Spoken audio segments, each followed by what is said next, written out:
Trigger warning. This video covers topics including sexual coercion, sexual assault, rape, mental illness, hospitalization, underage drinking, alcohol, suicide, etc. Hey guys, I compiled what I consider to be the highlights of the live Frenemies episode from Sunday. I will also add my own input wherever I feel it is needed, cause this episode got me screaming at a screen and I need someone to listen to me rant. Okay, let's go. In my opinion, David went into that thinking that this was a consensual bit.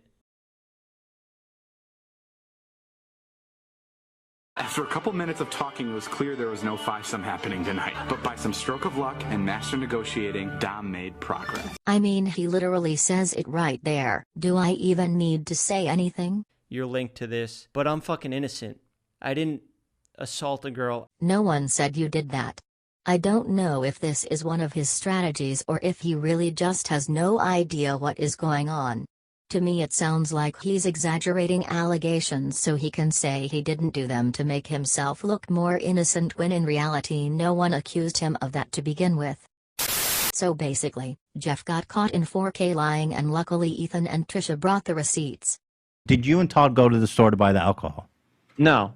100% no. But you said Todd had bought whiskey for himself. Yeah. Well, look, I could speak for myself and, you know, I didn't. Okay. I know. Did Todd buy himself whiskey? No. To my understanding, Todd didn't leave the apartment. Was there alcohol at the apartment? There was alcohol at the apartment. Okay, there was alcohol at the apartment. We don't know where it came from. Did you know the girls were underage? No. You said on the phone call that they were either 20 or 21 years old.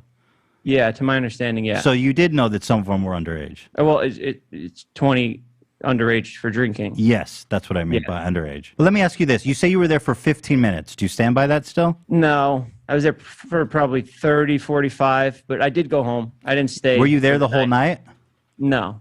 So you say you were there for 30 minutes. What I have here is a photo at the end of the night taken at 1:18 a.m. from one of the witnesses, one of the girls there. It has in it Todd, you, Jonah, David. What you see here is one of the girlfriends holding up Hannah, who was the victim, and all of you guys there. And then I'm assuming you were there when the girls arrived. They arrived around 11, so that means you were there for 2 hours.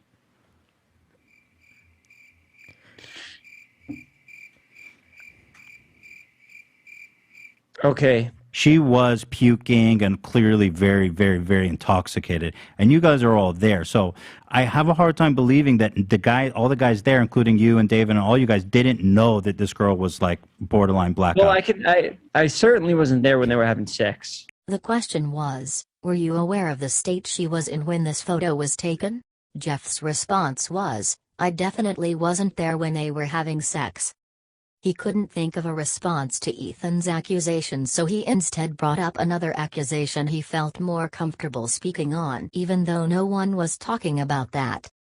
Well, sure. They were in a private room. You weren't in the room when they were. No, I wasn't even in the apartment. So you left and then you came back at the end of the night? I guess I did come back. Yeah. Oh. You know, as ridiculous as it sounds. Your story is changing now. You left after you were saying 15, 30 minutes, and now you're saying, well, I did come back at the end of the night. Clearly, based on the photo. So at what point in the party did you peek into the bedroom? Like I said, we live in apartment buildings. I live in an apartment in Hollywood, and... That wasn't the question. So what point during the party did you peek into the bedroom and pretend to see early them on. So things happen fast. Yeah. Because it sounds like in the video he says it wasn't happening, but after some time and convincing, we got him going. So it seems unlikely that in the first 30 minutes people would be in that bedroom already. When I peeked in the room, it was all just pretending to try to act like we were getting something. So the girls went in there and pretended to hook up with Dom, you're saying? Because that's a different 100%. Account than what I've heard from everybody else. You believe the girls. You're explicitly saying that. So how is it that you can say that David didn't do anything wrong either? Because he was there the whole time. He knew that the girl puked. He knew that the girl was blacked out. I mean, I can't speak for anyone else, but to my understanding, I think David left too. I think everybody left, and then they all came back and saw the girl blacked out. That doesn't make any sense, Jeff. And decided to post the vlog the next day. So apparently Jeff didn't even read the article. Have you read the article? Bits and pieces, yeah. I mean, I read the parts with my own name in it. Yeah. I can't speak for other people, so, you know, like they need to handle that on their own. So you haven't read the whole article, is what you're saying? No. Okay. You characterize the author as, you say, she acts like she's doing the Lord's work, but she's really just trying to make money. The fact that people are making money has nothing to do with the validity of the article. We're all working, like you said. So for you I think she didn't put the entire story together. Based properly. on what? Based on what? You didn't even read the article. No interviews but mine, and I didn't even remember the situation because I called immediately off impulse when I saw my name attached to something disgusting. She said you denied being involved. What more do you want her to say? When two witnesses who were there say that they saw you come in with alcohol. She said, then she referred to a video of Trisha. That was not in the article. Trisha referenced. That was not in the article. It was in the article. It was not in the article. It was in your conversation. It wasn't in the article because she couldn't find the proof of it. When you write a report on a book you never read. She said, is it possible Todd brought alcohol? You said, I don't think so, but he does like whiskey. The way she worded it, it implied that I was covering my own ass, but saying that Todd did kind of buy it, but I want to protect myself. Well, does Todd like whiskey? Yeah, Todd loves whiskey. Okay, so there you go. And you said it to her, and she put it in the fucking article. Calling her like some liar who's just money hungry. That's just not a fair characterization. If there was a paywall on it and you wanted to get those clicks through doing it this way. Dude, they had lawyers. David's lawyers were threatening them nonstop. They have... I don't know. I don't know this stuff. Well, it's in the article if you would have fucking read the article. Okay, Ethan. No, my bad. I'm sorry.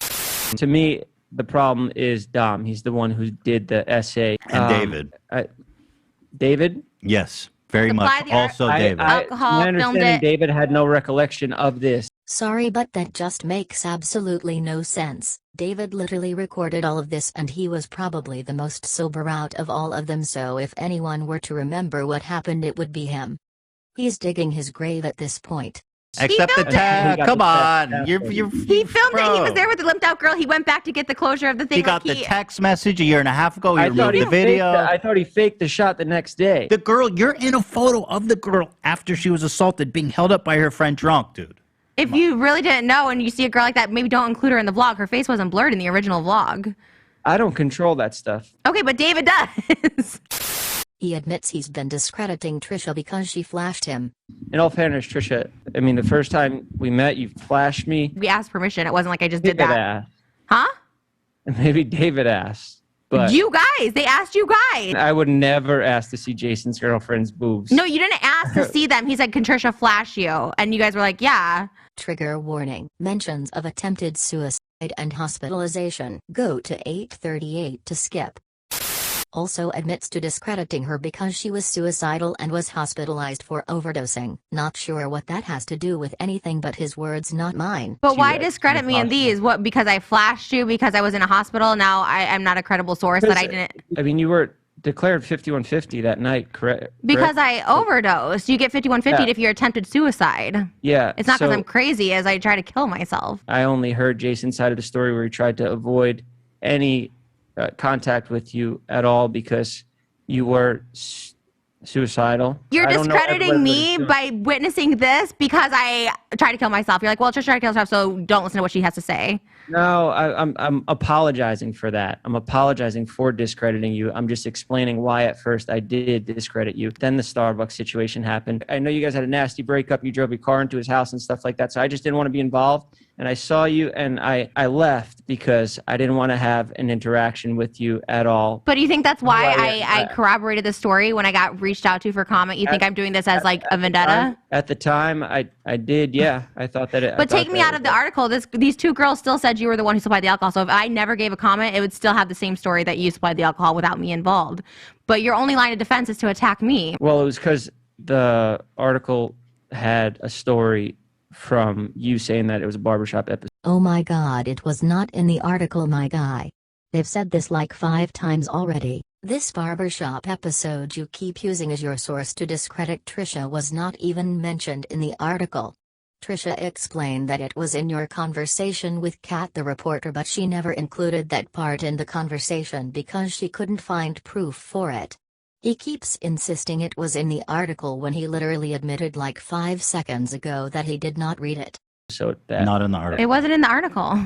Well, that's what Kat said And It's not in the article, dude. You'd think you would read the article before making a whole video.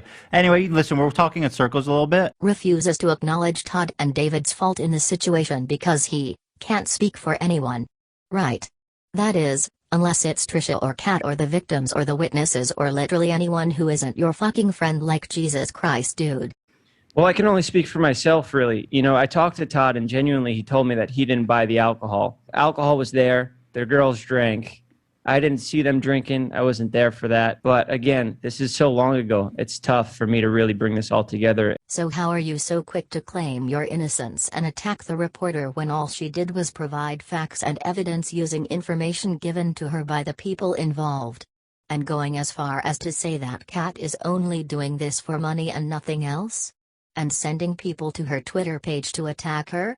What happened to not speaking for others? I don't think you're directly guilty of anything, but what I do suspect is going on is that you're withholding information that would incriminate some of your friends. When you're not really at fault for any of this, but you're going so hard to just prove I'm crazy, Kat's the worst, and instead of like blaming David who filmed this, who corroborated all this, who was there for the entire thing. Because overall, people, even the stuff in your video, people weren't accusing you of doing anything other than like, I heard that you went to go get the alcohol. The girl said you guys brought back alcohol. That was it. That was the extent of your accusations. No one said that you did anything wrong with the girls or anything. I think the intent of the author was to first of all talk about Dom, first of all talk about David, how he enabled it, and the culture of the entire vlog squad, which unfortunately you are a member of, how it all acts to enable this kind of thing, which I don't know if you've been following, but there's more and more videos of girls saying similar stuff happened to them like this through the vlog squad. Now, nobody's directly saying you did anything, everybody okay? under this. He also claimed that he was doing this to advocate and or protect victims of SA or some BS like that. What is the goal here? Because for me, it's to try to help sexual assault victims. I know you fucking lying, bitch. Is that why you spent the whole time in your video talking about how awful it is that you're losing sponsors over this? About how your workers are going to starve now because Kat wrote that article that mentioned you for like 2 sentences? Really? That literally came out of nowhere, bitch. That wasn't cute. I mean, this allegation in here could potentially ruin my life and career and everything I worked for. Oh, boo-hoo. Let me play a sad song for you on the world's smallest violin. This article currently costs me every partnership I've worked my entire life to build. And it's all just because I was trying to help by telling the reporter the truth. Losing partnerships that me and my team worked to build. You know, I'm not the only one that works on my videos. Fucking reporter. Put her fucking Twitter up. Acting like you're doing the Lord's work. Don't act like you're doing the Lord's work. You're doing this for profit. It's for your own personal profit. You said it. It's my job. When you write a report